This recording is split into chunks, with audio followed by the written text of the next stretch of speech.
Welcome to Blitz Interviews. Like the game of chess, it's only lasts 10 minutes.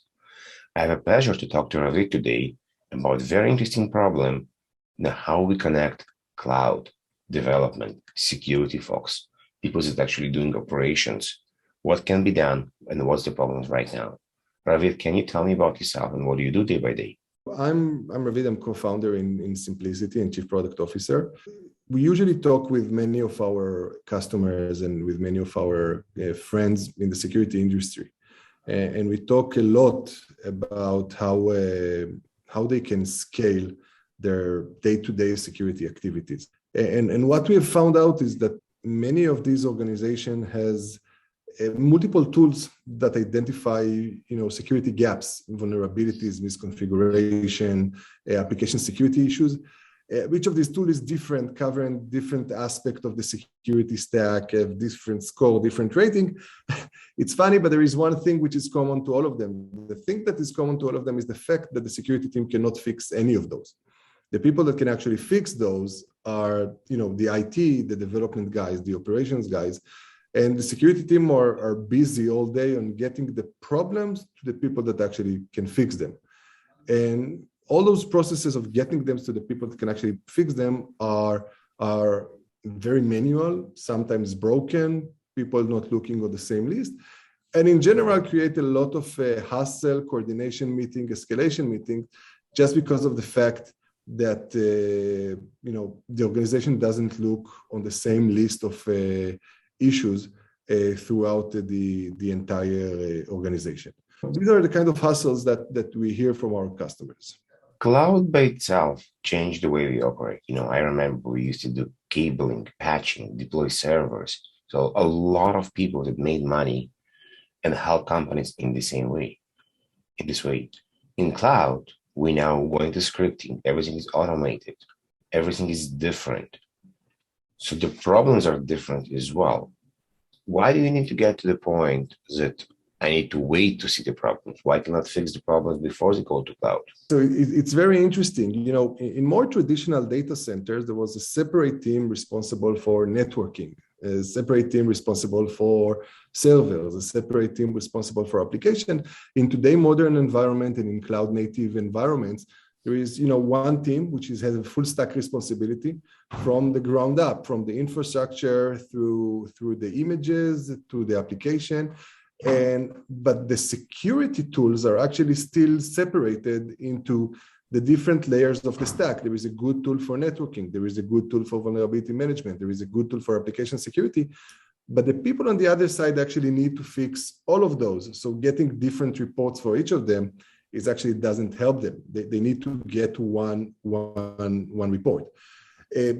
Of course, there is a lot of notions of shifting left and getting things being scripted and remediated before they go to production. But reality is more complex than that.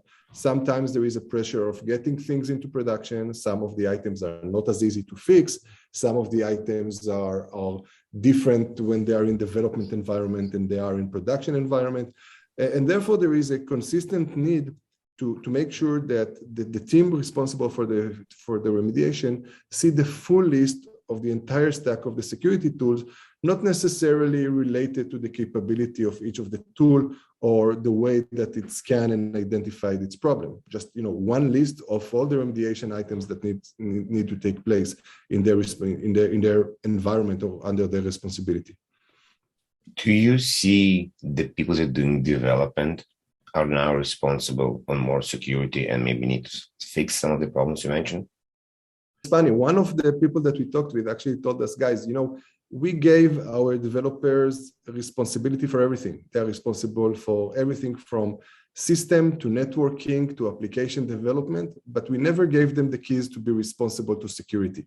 We never gave them the tools. We didn't make that accessible for them. The security tools are still tools that are sitting under the security department, and actually making security also a self-service to the developers. So at any point in time, they can see their entire backlog of security issues. Actually will make them more responsible and more accountable for the security issues, and they can plan it much easier and faster as part of their ongoing development effort, rather than waiting for the security team to escalate one or other thing every other week. So the fact that we can make security self-service, just like the responsibility they have for networking system application, that is the real shift left of moving security to the responsibility of the development team. What is the common problems like you guys see all the time? I think the problems that we usually see is how the security team tells us, guys, we are already 2 days late for the sprint planning. So the guys already planned the sprint and they have their features and bugs that they're about to fix. And then 2 days later, we come with our security requirements or with our security gaps. And that creates a lot of friction between, development teams and securities, just because you are not aligned to their to their rhythm, to their way of working. Isn't this a bigger problem? Why do we need to come with requirements later? Why the requirement for security shouldn't come as part of the planning sprint? Because many of those processes are manual today. The time it takes you to get the findings from the different tools, the time it takes you to prioritize between them, the time it takes you to concentrate the different tools into one list of things that they want them to fix is actually a manual work piling up on the security team desk. And what we are trying to do is actually get them directly to the people that actually remediate them and represent to them at any point in time their entire backlog of security gaps. So again, they can take that as part of their sprint planning, as part of, there are features, there are bugs, there are security issues. Now let's compile a plan and not wait for the security team to feed us with the latest report from whatever tool.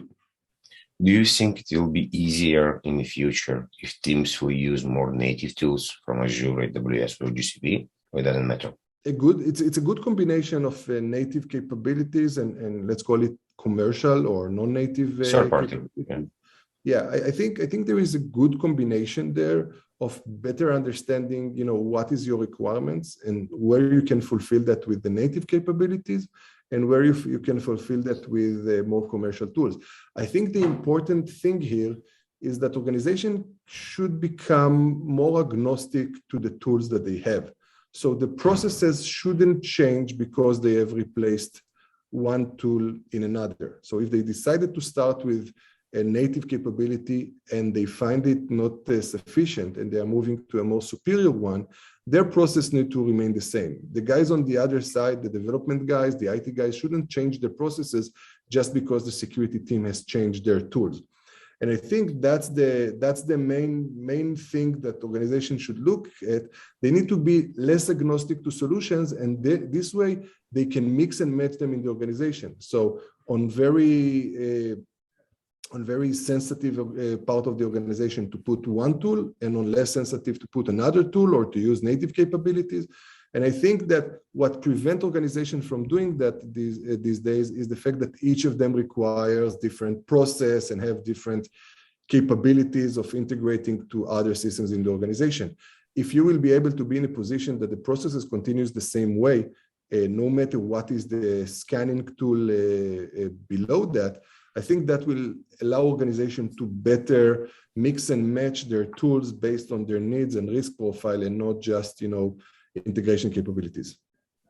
I definitely see that it's become a bit easier to replace tools. In the past, people were very afraid to replace the antivirus, to replace the firewalls. Right now, people are more reluctant and just, okay, it's in the cloud, the management's there, I don't need to deploy anything, just a configuration. It just become a bit easier. Ravid, thank you very much. It was a pleasure talking to you today, and I hope we're going to learn more about what you guys do. Thank you very much.